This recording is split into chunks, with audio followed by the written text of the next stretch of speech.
اعوذ باللہ من الشیطان الرجیم بسم اللہ الرحمن الرحیم الحمدللہ رب العالمین اللہم صلی علی محمد و آل محمد۔ محترم ناظرین، درس تفسیر قرآن کریم، آج ہم سورہ فرقان کی آیت نمبر 10 کا ترجمہ اور مختصر تفسیر بیان کریں گے۔ آیت نمبر 10 میں ارشاد ہو رہا ہے: تبارک الذی ان شاء جعل لک خیرا من ذلک جنات تجری من تحتها الانہار ویجعل لک قصورا۔ بابرکت ہے، باعظمت ہے وہ اللہ جو اگر چاہے تو تمہیں اس سے بہتر عطا کر سکتا ہے۔ ایسے ایسے باغات کے جن کے نیچے نہریں چل رہی ہوں، اور وہ اگر چاہے تو تیرے لیے عظیم الشان محلات بنا دے۔ محترم ناظرین، جب کفار مکہ نے پیغمبر گرامی اسلام کو اپنے اعتراضات اور اشکالات کا نشانہ بنایا اور کہا کہ محمد مصطفیٰ اگر اللہ کے رسول ہوتے تو یہ عام لوگوں کی طرح زندگی بسر نہ کر رہے ہوتے، ان کے پاس مال و ثروت ہوتی، ان کے پاس باغات ہوتے، تو اللہ رب العزت فرما رہا ہے کہ میرا حبیب یہ مال و ثروت کا جس کا یہ تذکرہ کر رہے ہیں اور جن باغات کا یہ تذکرہ کر رہے ہیں، اگر اللہ چاہے تو تجھے اس سے بہتر عطا کر سکتا ہے۔ یہ دنیا میں جس کو بھی باغات دیے گئے ہیں، مال و ثروت دی گئی ہے، تو ان کو یہ جائیدادیں، یہ محلات، یہ مال و دولت عطا کرنے والا کون ہے؟ یہ دنیا کی نعمتیں بنانے والا کون ہے؟ یہ کائنات کی خوبصورتی بنانے والا کون ہے؟ کیا تیرے پروردگار کے علاوہ کوئی ہے جو ان چیزوں کو بنا سکے اور خلق کر سکے؟ ہرگز نہیں۔ جب کائنات میں ہر کسی کو دینے والا، مال و دولت سے نوازنے والا، زمینیں، جائیدادیں اور محلات عطا کرنے والا تیرا پروردگار ہے، تو تجھے ان سے کہیں زیادہ بہتر عطا کر سکتا ہے۔ لیکن اللہ رب العزت نے اپنے حبیب کو مال و دولت، مال و ثروت اور باغات و محلات عطا نہیں کیے۔ کیوں؟ اس وجہ سے کہ اللہ رب العزت یہ نہیں چاہتا تھا کہ دنیا میرے حبیب کو مال و دولت اور باغات و محلات کے بھرم سے پہچانے، بلکہ اللہ یہ چاہتا تھا کہ میرے حبیب کی حقیقی شخصیت سے لوگ آگاہ ہوں۔ مال و دولت سے انسان وقتی طور پر تو لوگوں کے سامنے شان و شوکت اختیار کر سکتا ہے، لوگوں کے سامنے اپنا وقار بڑھا سکتا ہے، اس وقت تک کہ جب تک مال و دولت اس کے پاس ہے۔ لیکن اللہ رب العزت نے اپنے انبیاء کو مال و دولت کے ذریعے شان و شوکت عطا نہیں کی، باغات اور محلات دے کر ان کو باعظمت نہیں بنایا، بلکہ اللہ رب العزت نے اپنے حبیب کو جو حقیقی شخصیت عطا کی، وہ ان کے کردار کی بنیاد پر، وہ ان کی سیرت کی بنیاد پر، وہ ان کی صداقت اور شرافت کی بنیاد پر، وہ ان کی سخاوت اور شجاعت کی بنیاد پر۔ اور یہی وجہ تھی کہ اللہ رب العزت یہ چاہتا ہے کہ اس کے خاص بندے، انبیاء و مرسلین اور ائمہ طاہرین عام لوگوں جیسی زندگی بسر کریں، تاکہ وہ عام معاشرے کے عام غریب، فقیر اور نادار لوگوں کے لیے جائے پناہ واقع ہو اور ان کے درد کو درک کریں۔ اور مال و ثروت، مال و دولت، جائیداد، باغات و محلات یہ مقصد بعثت انبیاء نہیں ہے۔ وہ عطا کر سکتا ہے، اس سے بہتر عطا کر سکتا ہے کہ جس کی بات یہ کفار کر رہے ہیں، لیکن انبیاء کی بعثت کا ہدف اور مقصد کچھ اور ہے۔ وہ ہدف اور مقصد یہ ہے کہ انسان کو انسان بنایا جائے، انسان کو اس کے مقصد حیات کی طرف، اس کے مقصد خلقت کی طرف متوجہ کیا جائے۔ کہ انسان تیرا دنیا میں آنے کا ہدف اور مقصد کیا ہے، تو نے کمال پر جانا ہے، تو نے بلندیوں پر جانا ہے، تو وہ بلندیاں مال و ثروت سے حاصل نہیں ہوتی، وہ کردار سے حاصل ہوتی ہیں، وہ اچھے کردار، اچھے گفتار اور اچھی رفتار سے حاصل ہوتی ہیں۔ اور امیر المومنین نے نہج البلاغہ میں خطبہ قاسیہ میں ایک حضرت موسیٰ علیہ السلام کا وہ قصہ بھی ذکر فرمایا ہے کہ جس میں حضرت موسیٰ اپنے بھائی حضرت ہارون کو لے کر جب فرعون کے پاس تشریف لے گئے تو کس حالت میں تشریف لے گئے کہ آپ کے بدن پر اونی لباس تھا، اون کا بنا ہوا لباس، اور ہاتھ میں عصا تھا، یعنی عام جو معمولی لوگ لباس پہنتے ہیں وہ لباس پہن کر حضرت موسیٰ اور حضرت ہارون فرعون کو اللہ کے دین کی دعوت دینے کے لیے گئے اور اسے ڈرانے کے لیے گئے۔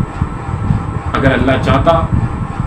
تو حضرت موسیٰ کو ایک بہت بڑا لشکر دے کر بھیجتا، اگر اللہ چاہتا تو اس معمولی لباس کے بجائے حضرت موسیٰ اور حضرت ہارون کو ریشمی، نازک، باریک اور قیمتی لباس دے کر بھیج سکتا تھا، لیکن اللہ رب العزت نے اپنے حبیب کو، حضرت موسیٰ کو، اپنے رسول کو کس انداز میں بھیجا؟ معمولی انسان کے انداز میں بھیجا، جن کے بدن اطہر پر اون کا بنا ہوا لباس تھا اور ہاتھوں میں عصا تھے۔ اور جب آپ سامنے آئے فرعون کے، اور فرعون کو مخاطب کر کے کہا کہ اگر اللہ کے حکم کے سامنے سر تسلیم خم کر لے، اللہ کا حکم مان لے، تو تیرا یہ اقتدار بھی باقی رہ سکتا ہے اور تیری یہ سلطنت بھی باقی رہ سکتی ہے۔ تو اس وقت فرعون نے ایک فکر کا اظہار کیا کہ جو فکر آج بھی ہمارے معاشرے میں بڑے نمایاں انداز میں پائی جا رہی ہے۔ اس نے جو وہاں اس کے ارد گرد دربار میں موجود لوگ تھے ان کو مخاطب کر کے کہا کہ دیکھو یہ کس حالت میں کیسے لوگ مجھے شرائط پیش کر رہے ہیں اور میری قدرت اور میری طاقت کو مجھے مشروط کر رہے ہیں کہ اگر میں ان کے رب کا حکم مان لوں تو یہ طاقت اور میری یہ عظمت اور میرا جاہ و جلال باقی رہے گا۔ کیا یہ اپنے وجود کو نہیں دیکھتے کہ جن کے وجود سے فقر اور غربت ٹپک رہی ہے؟ اگر ان کے پاس طاقت ہوتی، قدرت ہوتی تو یہ قیمتی لباس پہن کر آتے، یہ سونے کے زیورات سے مزین ہوتے، لیکن یہ وہ سوچ تھی کہ جو یہ ثابت کر رہی تھی کہ فرعون کے نزدیک باعظمت باوقار وہ ہے کہ جس کے پاس مال و متاع ہو، جس کے پاس مال و دولت ہو، جس کے پاس شان و شوکت ہو، جس کے پاس لشکر ہو، لیکن خداوند متعال کے نزدیک عظمتوں اور بلندیوں کا معیار کچھ اور ہے۔ خداوند متعال نے مال و دولت کو عظمت اور بزرگی کا معیار نہیں قرار دیا، اور یہ چیز آج ہمارے معاشرے میں رچ بس چکی ہے۔ آج ہم اس کو ترجیح دیتے ہیں کہ جس کے پاس مال و ثروت زیادہ ہو، اس کو ترجیح دیتے ہیں کہ جس کے پاس مال دنیا زیادہ ہو، جائیداد زیادہ ہو، جس کے پاس اچھے اچھے محلات ہوں، مکانات ہوں، لیکن یہ اسلام کا معیار نہیں ہے۔ اسلام کسی کی بزرگی کو اگر دیکھتا ہے اور کسی کو اگر کریم قرار دیتا ہے اور کسی کو اگر بزرگ قرار دیتا ہے، باعظمت قرار دیتا ہے، تو وہ تقویٰ کی بنیاد پر قرار دیتا ہے۔ اور قرآن کریم میں ہی ایک جگہ پر ارشاد ہو رہا ہے کہ ان اکرمکم عند اللہ اتقاکم، کہ اللہ کے نزدیک بزرگ وہ ہے، سب سے زیادہ کریم وہ ہے، سب سے زیادہ اللہ کا محبوب وہ ہے، اور سب سے زیادہ باعظمت وہ ہے کہ جو تقویٰ کے زیور سے آراستہ ہے۔ اور اگر اللہ رب العزت چاہتا تو اپنے انبیاء اور مرسلین کے لیے خزانوں کے دروازے کھول سکتا تھا، انہیں دنیا کی حکومت عطا کر سکتا تھا اور انہیں دنیا کی طاقت اور قدرت عطا کر سکتا تھا، لیکن اللہ رب العزت اگر یہ سب دے کر اپنے انبیاء اور مرسلین کو بھیجتا تو پھر انبیاء کی بعثت کا مقصد ضائع ہو جاتا۔ کیوں؟ اس وجہ سے کہ لوگ ظاہر ہے کہ اس خوف، اس دبدبے اور اس جاہ و جلال کو دیکھ کر انبیاء کے نزدیک تو ہو جاتے، ان کی باتیں تو مان لیتے، لیکن وہ اس مقصد اور خلقت بعثت کے پیش نظر ان باتوں کو نہ مانتے، وہ ان کے خوف اور ان کے جاہ و جلال کے سامنے سر تسلیم خم کرتے، یا ان کی معدیت کو دیکھ کر اس معدیت کے معترف ہو کر ان کے سامنے جھک جاتے۔ جو اصل مقصد ہے بعثت انبیاء کا وہ یہ ہے کہ لوگوں کے دلوں کو ان کے اختیار کے ساتھ اللہ کی طرف موڑو، اپنے کردار کے ساتھ اللہ کی طرف پھیرو۔ اسی لیے اللہ نے انسان کو مجبور بنا کر نہیں بھیجا، ورنہ تو اللہ کو انبیاء بھیجنے کی بھی ضرورت نہیں تھی۔ خدا اگر چاہتا تو کائنات کا ہر انسان نیک اور متقی ہوتا، کوئی خطا کار، کوئی گناہ گار، کوئی نافرمان نہ ہوتا، لیکن اللہ نے یہ جو دنیا بنائی ہے یہ امتحان کی جگہ ہے۔ یہاں پر انسان کو اختیار دیا ہے کہ تیرے سامنے دو راستے ہیں، وہ راستہ بھی بتا دیا ہے اور اس راستے کا انسان کو شعور بھی دیا ہے، اور اس راستے پر لے کر چلنے والا ہادی اور راہبر بھی عطا کیا ہے، اور اس راستے پر چلنے کے نتیجے میں جو انعام ملنا ہے اس انعام کا بھی بتایا ہے، اور اس راستے سے انحراف پر جو انسان کو عذاب ملنا ہے اس عذاب سے بھی آگاہ کیا ہے۔ بس اللہ رب العزت اگر چاہتا تو اپنے انبیاء کو ان تمام نعمات سے نواز سکتا تھا، لیکن یہ فلسفہ بعثت کے ساتھ سازگار نہ تھا۔ خدا یہ نہیں چاہتا تھا کہ لوگ انبیاء کے رعب، ان کے دبدبے،